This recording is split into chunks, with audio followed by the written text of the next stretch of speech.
নমস্কার। আমার এই কবিতাটির নাম জামলো মকদমের হাঁটার গান।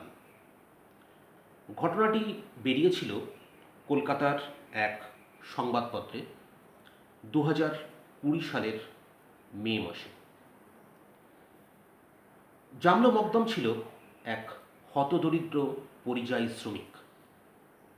সে তার অন্যের জন্য, অন্য সংস্থানের জন্য চলে গিয়েছিল তেলেঙ্গানায় লঙ্কা খেতে কাজ করতে, যদিও তার বাড়ি ছিল উড়িষ্যার কালাহান্ডিতে।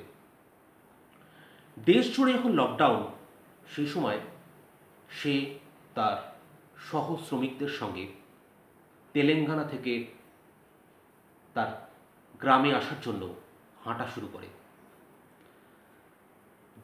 হাঁটতে হাঁটতে হাঁটতে হাঁটতে সে যখন প্রায় তার গ্রামের কাছাকাছি চলে এসেছে, সেই সময় তার শরীরে জলের মাত্রা অত্যধিক কমে যাওয়ায় সে পড়ে যায় এবং মারা যায়। এই কবিতাটি জামলো মকদমের অপমৃত্যুর বিরুদ্ধে একটি প্রতিবাদের কবিতা। বিখ্যাত গায়ক এবং গীতিকার শ্রী কবির সুমনের একটি গানের কিছু আঙ্গিক এই কবিতায় আমি ব্যবহার করেছি। জামলো মকদমের হাঁটার গান। জামলো মকদম হাঁটছে, বাড়ি ফিরবে এই ভরসায়। মাথায় চাবুক মারে রোদ্দুর, রক্তের দাগ ওই ফোসকায়। জামলো মকদম হাঁটছে, বাড়ি ফিরবে এই ভরসায়। তেলেঙ্গানা থেকে বিজাপুর পথ গেছে সুদূরের পথে। বছর 12 এই মেয়েটি খিদে আর ক্লান্তির দৈরথে। জামলো মকদম হাঁটছে, বাড়ি ফিরবে এই ভরসায়।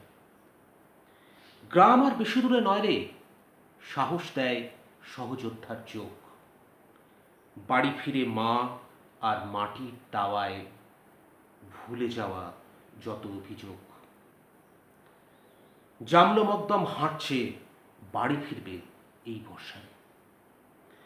সূর্যের চোখ আরো ঝলসায়, আচমকা পড়ে গেল জামলো। মধ্য দিনের গান থামিয়ে ভাবছে পাখি, তবে কি মেয়ের প্রাণ জুড়ালো?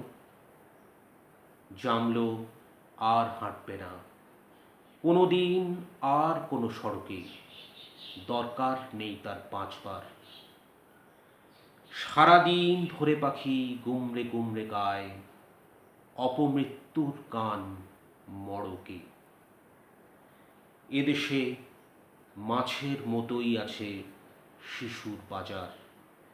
জামলোরা খুন হয় হাজারে হাজার। নমস্কার।